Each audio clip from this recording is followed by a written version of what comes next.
السلام علیکم ورحمۃ اللہ وبرکاتہ. الحمد لله رب العالمين والعاقبة للمتقين والصلاة والسلام على سيد المرسلين وعلى آله وأصحابه أجمعين. أما بعد فأعوذ بالله من الشيطان الرجيم. بسم الله الرحمن الرحيم. الذين آمنوا وكانوا يتقون. صدق الله العلي العظيم وصدق رسوله النبي الكريم. ونحن على ذلك من الشاهدين والشاكرين والحمد لله رب العالمين. عقیدت و محبت کے ساتھ ایک مرتبہ درود پاک کا نذرانہ پیش کرنے اللہ صلی علی سیدنا و مولانا محمد الماعد الحمد والکرم وآلہ وآلہ وسلم صلاة و سلام علیک یا رسول اللہ صلی اللہ تعالی علیہ وسلم. حضرات گرامی، آپ لوگوں نے نظم کی شکل میں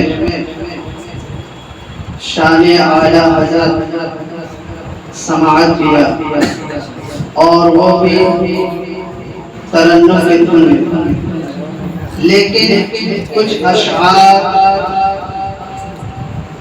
اعلیٰ حضرت کی شان میں ترنم کے دھن میں نہیں بلکہ ایسے ہی سماعت فرمایا. ہر سو رضا کی دھوم ہے چرچے رضا کے ہیں. ہر سو رضا کی دھوم ہے چرچے رضا کے ہیں. ملک سخن میں آج بھی سکے رضا کے ہیں. آپ دیکھتے بھی ہوں گے کہ ہر طرف اعلیٰ حضرت کا چرچا ہے. تو ملک سخن میں آج بھی سکے رضا کے ہیں. ملتی ہے جن سے روح عنادی کو تازگی، سر چشمہ حیات وہ نغمے رسا کی. ہرگز نشہ نہ اترے گا عشق رسول کا، ہرگز نشہ نہ اترے گا عشق رسول کا.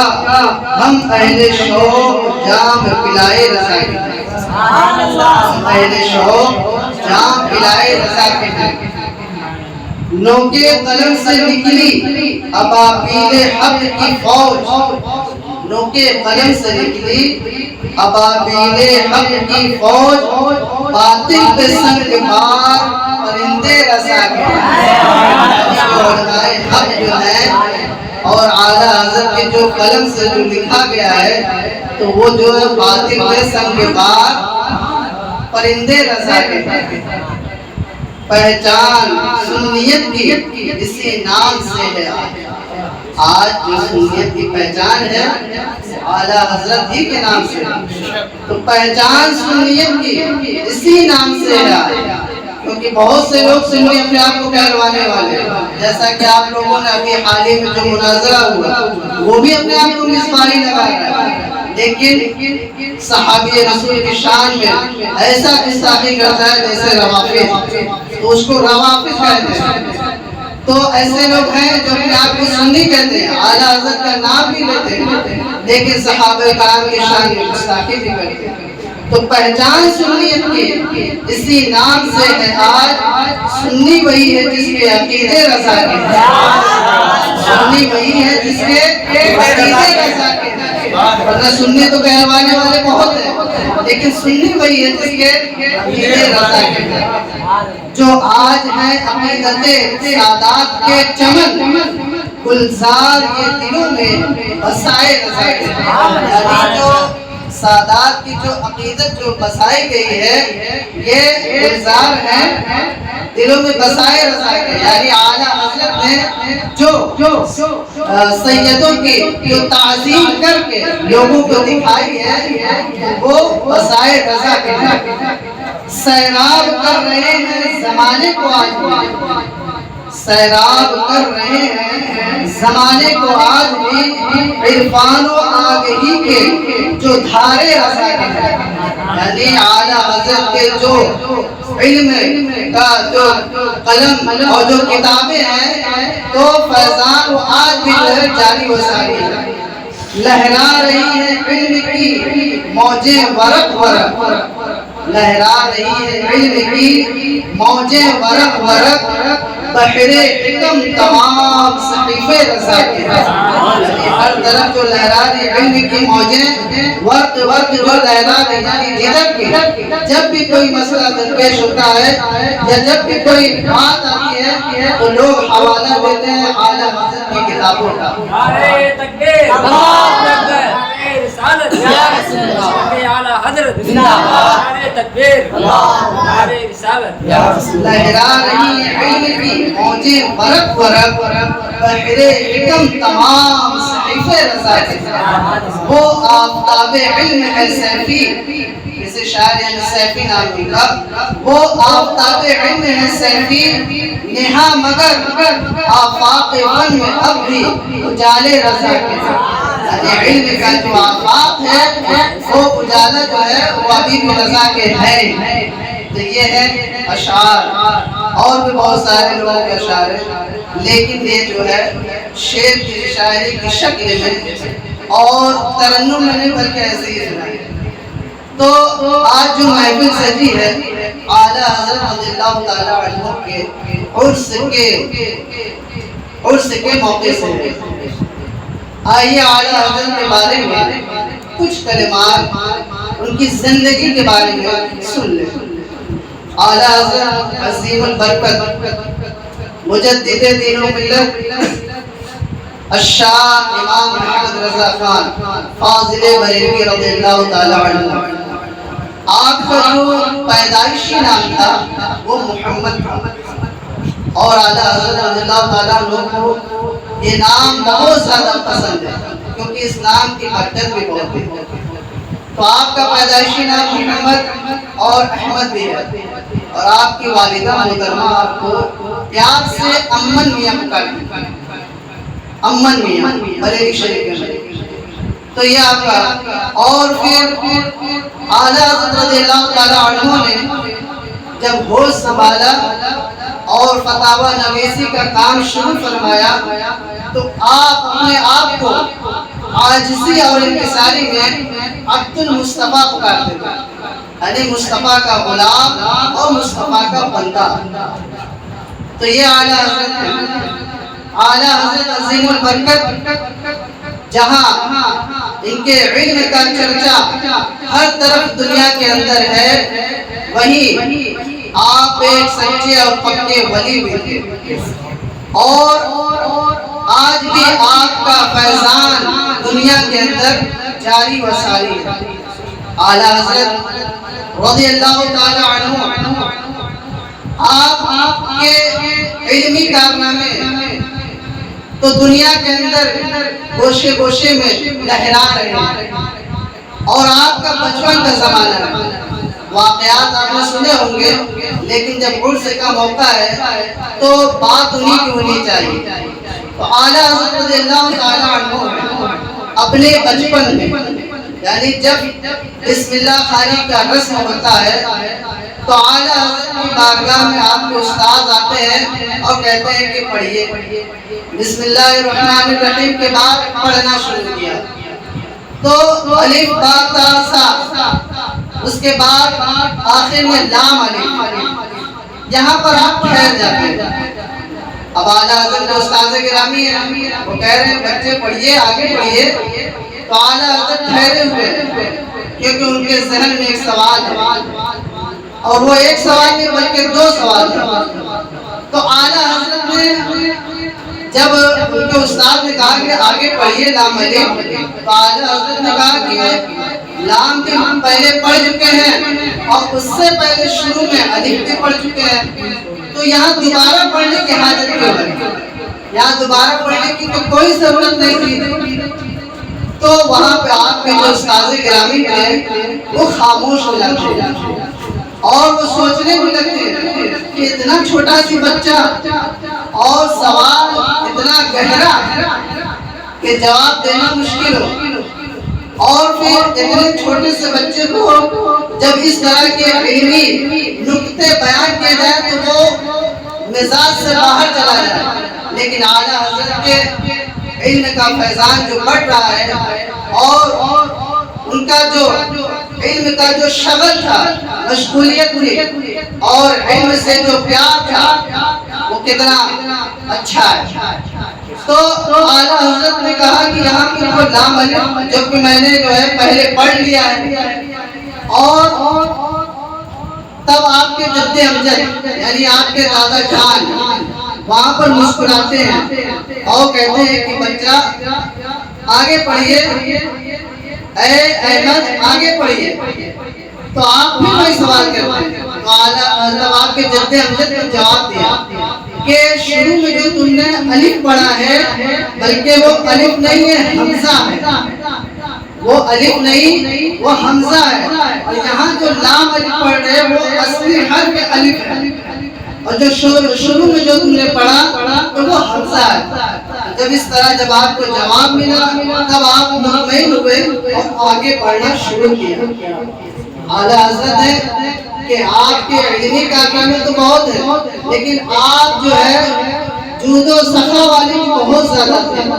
آپ کی بارگاہ میں جب نذرانے آتے تھے تو ان نذرانوں کو آپ غربا اور فقراء میں تقسیم کر دیا کرتے، جتنا بھی نذرانے آتے تھے اکثر و بیشتر جو ہے وہ تقسیم کر دیا کرتے۔ اعلیٰ حضرت رضی اللہ تعالیٰ عنہ حضور کی سنت ادا کرتے ہوئے آپ جو ہے بہت زیادہ قناعت پسند تھے، یعنی جتنا مل جاتا اللہ کا شکر ادا کرتے، بہت زیادہ کی خواہش نہیں رکھتے، اور یہ حضور کی سنت ہے۔ اور اعلیٰ حضرت کو مسجد سے بھی بڑا پیار تھا۔ ایک مرتبہ کا واقعہ ہے کہ آپ مسجد میں عصر کی نماز پڑھ رہے تھے، اور پڑھنے کے بعد آپ وظیفہ میں مصروف تھے کہ ایک شخص آیا اور اس نے جلدی جلدی نماز پڑھنا شروع کیا، اور پڑھتے پڑھتے جب اس نے نماز مکمل کر لی تو اعلیٰ حضرت نے ان کو بلایا اور کہا کہ آپ نے جو سجدے کیے ہیں اور سجدے میں انگلی کا جو پیر کی جو انگلی ہے اس کا پیٹ، ایک انگلی کا پیٹ جو ہے زمین پر لگنا شرط ہے، اور آپ نے جو ہے آپ نے جب پیشانی اور ناک کو جو زمین میں رکھا ہے تو یہ جو ناک کی ہڈی ہے آپ کے ناک کی ہڈی نہیں دبی۔ تو اعلیٰ حضرت نے جب اتنا جواب دیا تو وہ آدمی جو ہے آپ کی بات مانا، لیکن پھر اعلیٰ حضرت نے کہا کہ اگر اس طرح کی نماز اگر بندہ عمر نوح یعنی نوح علیہ السلام کی عمر بھی پائے اور اس طرح کی نماز پڑھتا رہے تو ایک بھی نماز قبول نہیں ہوگی، ایک بھی عبادت قبول نہیں ہوگی، کیونکہ نماز جو سجدہ ہے اس میں کچھ شرائط ہیں، جب وہ شرائط مکمل ہوں گے تب سجدہ مکمل ہوگا، اور جب سجدہ مکمل ہوگا تب نماز مکمل ہوگی۔ اس طرح آپ نے لوگوں کی اصلاح بھی کرتے تھے، یعنی دیکھتے تھے تو فوراً حاضر فوراً جو ہے آپ اس کی اصلاح کرتے تھے۔ ایسے ہی ایک مرتبہ آپ کی بارگاہ میں ایک سائل آتا ہے، سوال کرتا ہے، اور وہ سائل کہنے لگتا ہے کہ اے مرشدی میں نے یہ سوال کئی لوگوں سے کیا لیکن میرے سوال کا جواب نہ ملا۔ تو حضور اعلیٰ حضرت نے فرمایا کہ اچھا سوال کیا ہے؟ تو اس نے کہا کہ اچھا یہ بتائیے کہ فرض اعلیٰ ہے یا سنت اعلیٰ؟ فرض اعلیٰ ہے یا سنت اعلیٰ؟ تو اعلیٰ حضرت نے برجستہ جواب دیا کہ فرض اعلیٰ ہے، سنت تو اس سے تھوڑا کم ہے۔ اگر سنت نہ بھی پایا جائے اور فرائض جو جس چیز کے لیے ہے وہ ادا ہو جائے تو وہ چیز ادا ہو جائے گی۔ مثال کے طور پر وضو ہے تو اس میں جو ہے 4 چیزیں فرض ہیں، یہ آپ لوگ بھی جانتے ہیں، تو اگر سنتیں اس کے اندر نہ بھی ادا کی جائے تو وضو ہو جائے، بھلے وہ سنت کے مطابق نہیں ہوگا لیکن وضو ہو جائے، تو پتہ چلا کہ فرض اعلیٰ ہے۔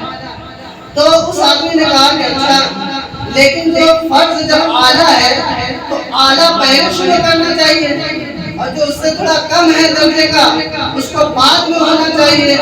لیکن اب دیکھتے یہ ہے کہ پہلے ہاتھ دھویا جاتا ہے، پھر کلی کی جاتی ہے، پھر ناک میں پانی ڈالا جاتا ہے. تو ایسا کیوں؟ یعنی اس کے اندر حکمت کیا ہے؟ تب اعلیٰ حضرت نے اس کے جو سوال تھے اس سوال کا آپ نے جواب دیا اور فرمایا کہ فرض تو اعلیٰ ہے ہی، لیکن اس فرض کا جو اعلیٰ ہے اس کی فضیلت اور وہ مکمل تبھی ہوگا جب اس سنت کو یعنی چیک کریں گے. کیونکہ جب آدمی ہاتھ دھوتا ہے تو ہاتھ دھوتے سمے پانی کے رنگ کو دیکھتا ہے کہ وہ پانی ہی کا رنگ ہے یا کوئی اور رنگ ہے.